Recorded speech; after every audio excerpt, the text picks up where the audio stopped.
All right, Mythrax. So Mythrax is a mechanic is a boss we haven't seen before in terms of mechanics. Some things we've seen, some things not so much. This one, I'll start off. It sort of sucks because you have to jump down to pull the boss. My hope is that changes because it's really silly to be jumping down to pull a boss down below here. I believe we're gonna go with the fat boss one, or did I have the Korean video?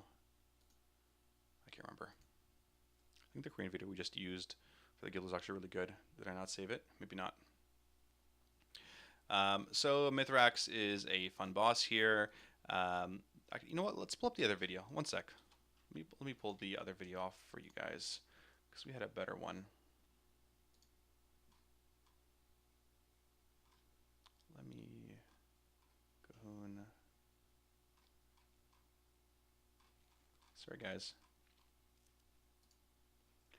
I didn't save it. Come on. Can somebody link me that Korean video that we used? It's actually better than the Fat Boss one because it had most recent abilities. Are you gonna be releasing Records Like Rattles right here? They're awesome to join.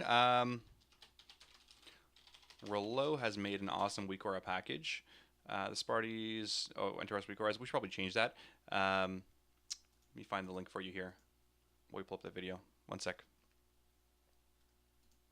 The actual, like Rolo's weak auras are the ones that I have right now. Here is the link for you. There, use that one. That one has all of the bosses for Uldir ready to go. There. The Cudgel, the Fixate, everything ready to go, boss by boss by boss, for normal, heroic, and mythic. You can see here that these are some of the mythic abilities. The Plasma Discharge, like all that stuff. When it's going to happen, when stuff's going to drop off. Makes your life so much easier. So yeah, I encourage you guys to use Rolo's. Rolo's good guy, Theurcrafter, all that fun stuff. I lost my Together tube for this one. Did any of the DJs have the Korean video that we watched? No? Okay, I'll go through Fight Boss again. So going through this boss, you're going to jump down and deal with his crap. Alright, so a boss faces away because of his frontal abilities. It is basically a two-phase fight for the most part.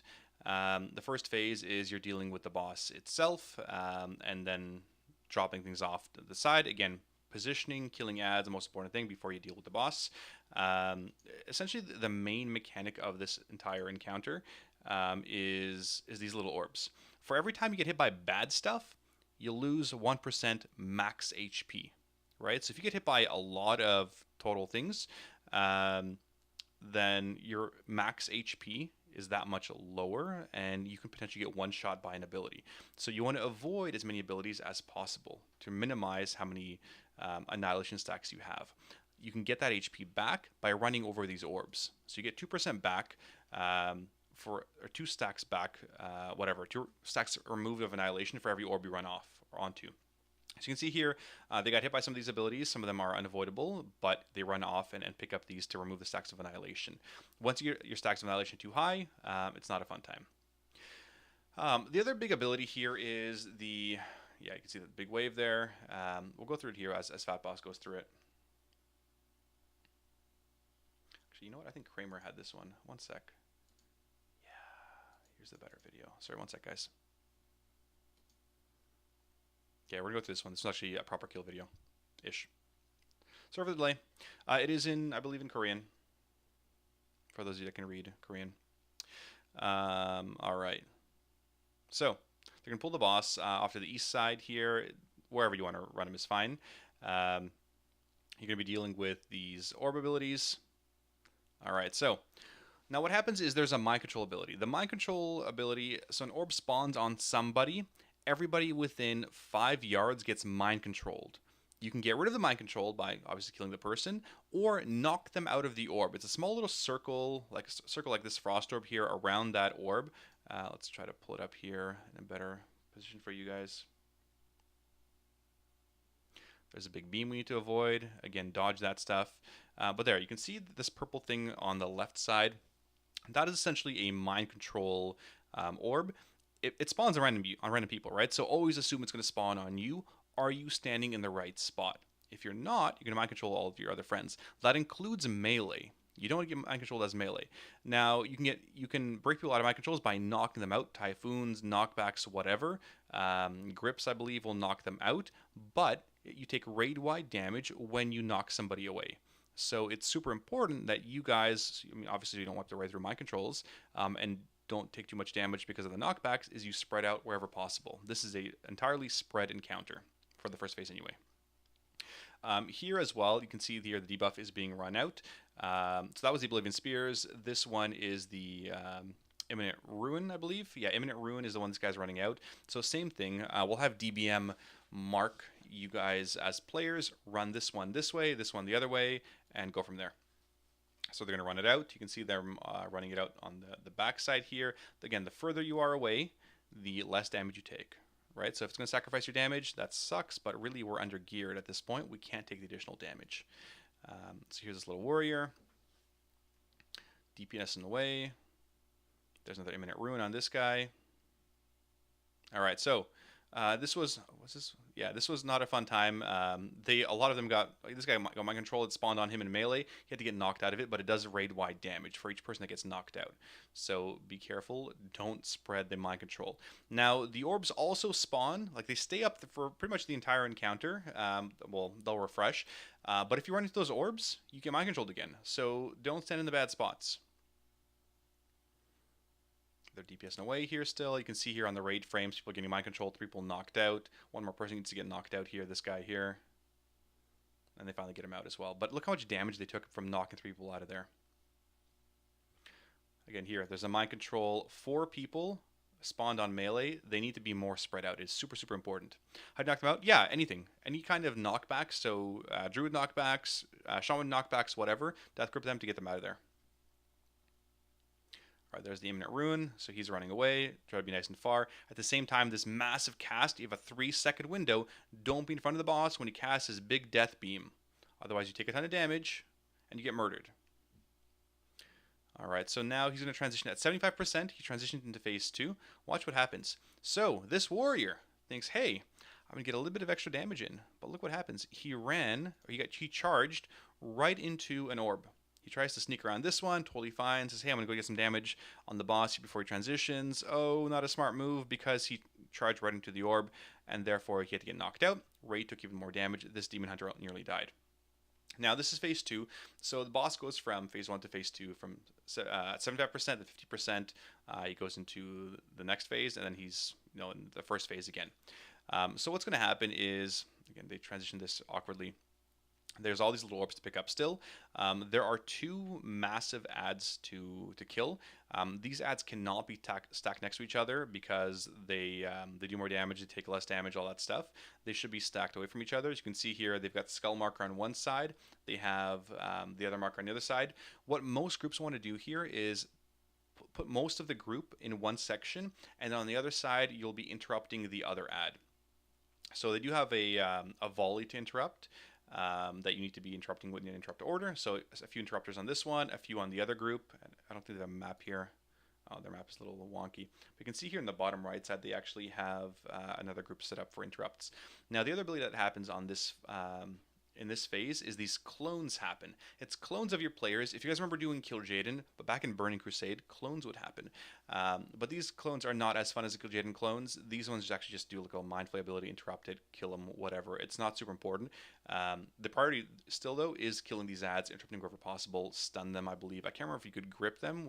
I think there's a contentious point of whether you can grip them or not. But you can stun them, interrupt them for sure. It is all interruptible, but do not let a single cast get off. Now, what's going to happen until my guild as well is this group is going to be together, but you're going to have people on the other side all get clones. So he spawns 5 clones. If there's 3 people on the other side, those 3 guys are going to get clones every single time. Assume the worst is going to happen every single time. So ranged, it is important for you guys to help out on those ads and kill the other ones on the other side. And people may just need to shift priority every single time. Was your grip in the video? Perfect, thank you. Yeah. There you go. Again, these little orbs are up here. So positioning is super important that, you spawn those orbs in a good spot because they're going to last you the encounter. Here we go. So 5 ads spawned on this side. Everybody is stacked in at that point, right? You can see on their raid frames, everybody's stacked in. There's no reason not to be stacked in. And there is some minimal raid-wide damage going out. from the boss. There's a big beam. Don't stand there. They're moving off. Perfect. And at this point, they're going to transition back to the original phase. But luckily, those big stupid orbs are gone.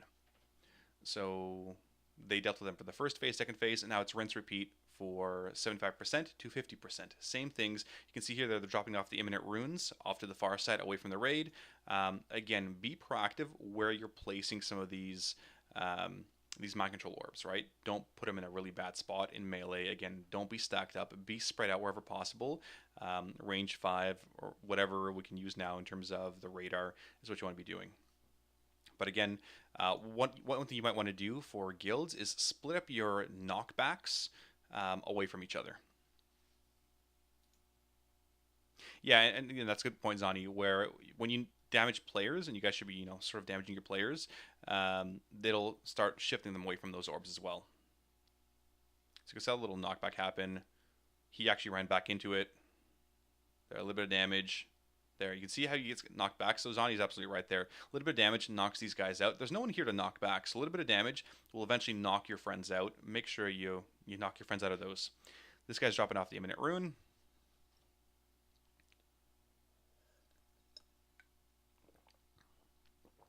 All right. And they're going to transition the boss shortly. Again, this guy gets mind controlled. Needs to get knocked out of here. There you go. Good knockback by the person that was in the middle. Knocking him to the outside. Again, good positional knockbacks. Don't knock them into other orbs. All right. Transitioning now from to 50%. So same thing once again. They're all going to stack in together as a group. Pick up the big ads. Again, they're burning one down. So it is advantageous to burn one ad down rather than split damage. There's no real advantage to splitting them both up. Besides, your clones will be split up a little bit more. But you definitely want to take out one target because you are eliminating the mechanic from the raid itself. So they burn down the first one. They dealt with one set of clones. Next set of clones, all 5 here. Fantastic. Burn down these clones. And then they're going to be moving over to the other group. Now, there's 2 ways to do this. Either you can drag the big ads over to the group. He does a frontal ability, but it's on a timed, so it should be fine. Or you move the group over. DPS, obviously, you want to stand still. So wherever possible, you want to drag the enemy over to the raid, as long as you don't smash the raid with his shear and his frontal ability. Right, because we've got all the circles down. We've got DPS. DPS don't want to stand and and run around. They want to stand in one place and turret things, which is what you want to do as a tank. Going to finish them off. Another set of clones here.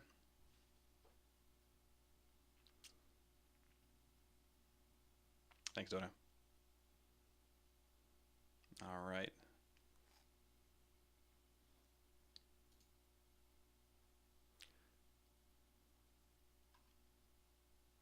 All right, so back to start here.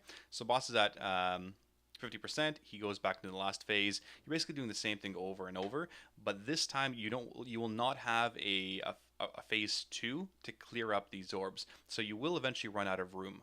So you need to position these intelligently. We've talked about potentially just using one side of the room and then shifting over to the other side of the room and just following along. That's a potential option. It depends. You really don't want to screw over your entire raid by just having them all in random spots. Again, not ideal. You potentially want to use like these guys over here, using this section of the room first, and then just follow the boss around and drag him around. And these imminent runes, these exploding things, will be again on the far side away from the rest of the group. And then the other big difference is at 20%. So initially it was 15% in beta. It's 20% in Dungeon Journal, but Dungeon Journal is also often wrong. He will cast Essence Shatter, which means you can't get your buffs anymore. So while you're dealing with all these fun little abilities, the green orbs or the blue orbs or whatever you want to see them as, you can no longer get them. So at that point, it is a burn, burn, burn before the boss kills you and you run out of max HP. So a bit of a soften rage mechanic with that one. But that's essentially the fight. 2 phases. Again, don't get hit by abilities. Stand in the right spot. Kill those ads. But that's the general gist of what you'll be doing. And again, don't get hit by those beams. Knock your friends out. You can see how they're using more of a central position. Probably not advantageous. This guy's pretty far away, which is potentially fine as well. I believe that life grip also worked, it looked like. They gripped him out of there. So yeah, so in phase two, Himanshu, he spawns 2 big ads, which need to be tanked away from each other. Does he spawn 2 groups of little ads? No, he spawns 5 clones of players. So those clones can be on any of those 2 groups of players that you have. But yeah, it's only 5 clones. So you could have 3 clones here, 2 clones there, or 4 clones here, and 1 clone on the other group. It varies. It is random in that sense. And here he casts the big ability, that beam. Again, it is on a 3-second cast time, plenty of time to dodge it, run away. But you can see here, the stuff fills up pretty quickly in terms of how much room they actually have, right? They're getting more and more and more. The priority still is to get your friends out of there so they can DPS. As a DPS player, you will gain more raid DPS by saving your friends than continuing to DPS the boss, right? It is always save friends first, then DPS boss, unless boss is at 1%, right? But yeah, almost always deal with the mechanics first before you're DPSing. Any questions on that fun boy? And so with Mythrax, again, I do see Dungeon Journal is incorrect because you look at Oblivion Sphere, and it does say the Oblivion Sphere charms all players within 300 yards. That's not right. Because if the Oblivion Sphere charms all players within 300 yards, the fight is over in 9 seconds and therefore unkillable. Like, everyone gets mind controlled, the fight resets, and you will never get past the first Oblivion Sphere. So yeah, Dungeon Journal is obviously incorrect. You know, there's a lot of tooltip issues with these bosses. But yeah, Oblivion Blast, you know, don't get hit by the blast. Oblivion Sphere is the mind control orb that you guys saw. Imminent Ruin is what you're going to be running out. Essence Shatter is what happens in 20%, again, on Heroic, but we talk about Heroic mechanics. And again, this is big raid wide damage, Annihilation to everybody. Oblivion Veil is you can't DPS the boss, right? Like, you're dealing with mechanics. There's no reason to be DPSing the boss at all. Obliteration Beam is the big Trilliax beam that you guys have seen before. Visions of Madness, these are your clones, right? Your clones that are casting Mind Flays, all interruptible. And then you're dealing with the Niraki Destroyers, which are doing the Void Volley, super important to interrupt. As well as, again, if they're too close to each other, damage reduced, damage increased, all that stuff. And of course, they have the big frontal ability for tanks. So, fun times. It is truly mathematically impossible. That's right. If this goes live, guys, it is truly mathematically impossible. For the first time ever, like, actually impossible to kill a boss.